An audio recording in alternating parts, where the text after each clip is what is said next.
Hey, Skol Vikings fans. What's up, Purple Nation?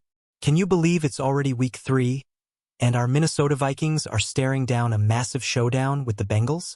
I'm your diehard Vikings enthusiast here on Vikings News, pumped to dive into this roller coaster of a start to the season. We've had highs that had us roaring and lows that left us scratching our heads. But one thing's for sure, this team's got fight, and I'm here to break it all down with you like we're tailgating at US Bank Stadium. Picture this. Just 2 weeks in, and J.J. McCarthy pulls off an epic fourth-quarter miracle against the Bears, snagging NFC Offensive Player of the Week honors. But then, bam, the home opener crashes and burns, and news drops that our young gun's sidelined with a high ankle sprain. It's got us all on the edge of our seats, right? Stick with me as we unpack 5 huge takeaways from these first 2 games, building the suspense for why this Bengals battle could be a turning point. Who's ready to skol through the chaos? As we gear up for Sunday's clash of backup quarterbacks. Us with our guy stepping up, them with Jake Browning slinging it. Let's start with the heart of it all, our quarterback situation. Fans, I've been cheering these Purple Warriors for years, and let me tell you, watching J.J. McCarthy take the reins has been thrilling.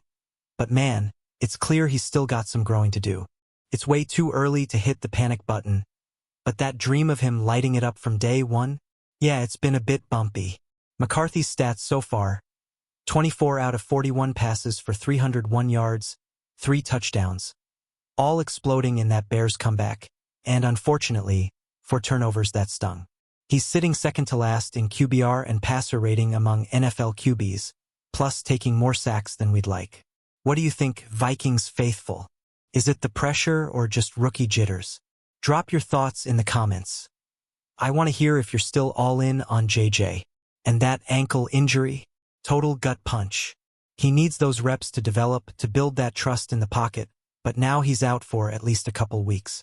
It forces us to rally around the next man up, and honestly, it amps up the drama for this Bengals game. Hang tight, because next we're shifting to the trenches where things are getting real gritty. Speaking of gritty, let's talk offensive line.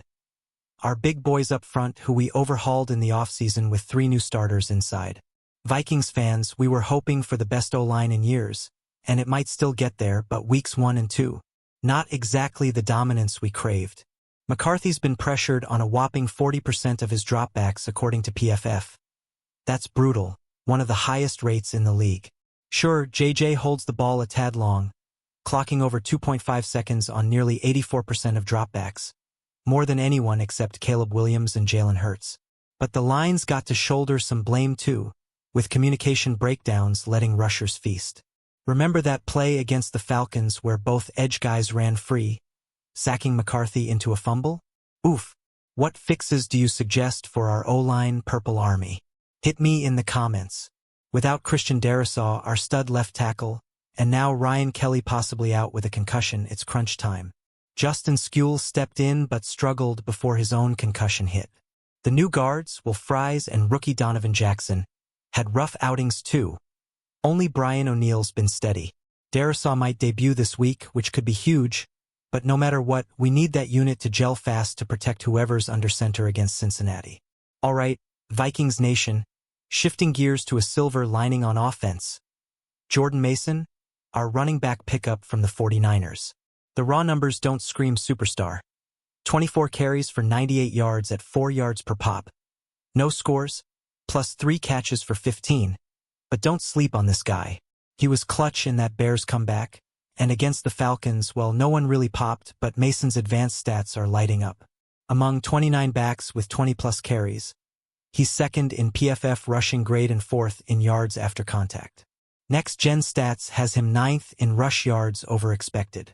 He's breaking tackles, making something out of nothing, and now with Aaron Jones on IR with a hamstring, Mason's about to be our workhorse.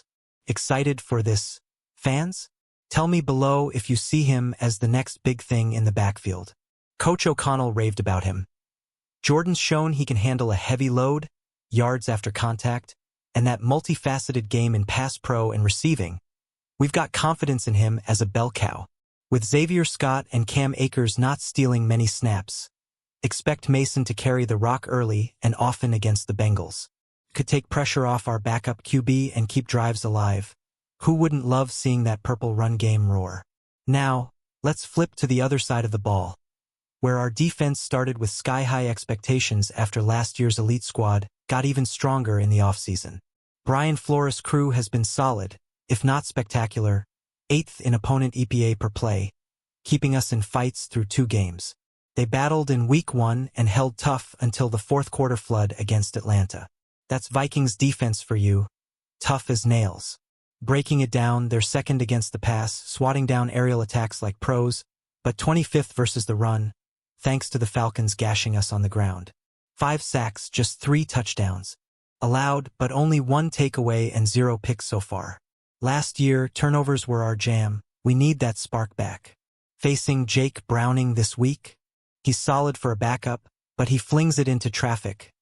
Opportunities for our DBs to feast, right?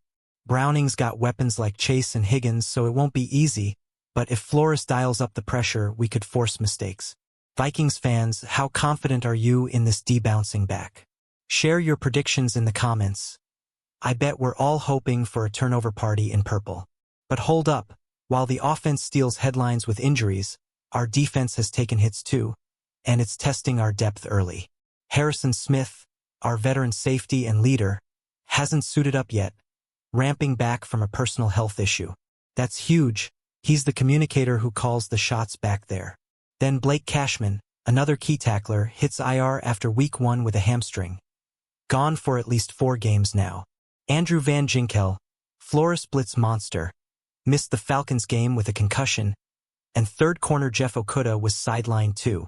Without these playmakers on the second and third levels, run defense suffered.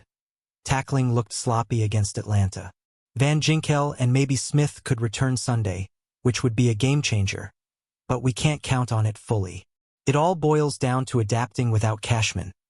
We need better gap discipline and sure tackles to shut down the Bengals' ground game. Injuries test a team soul, Vikings faithful. Do you think Flores can scheme around this? Let me know your take. Your insights keep Vikings news buzzing.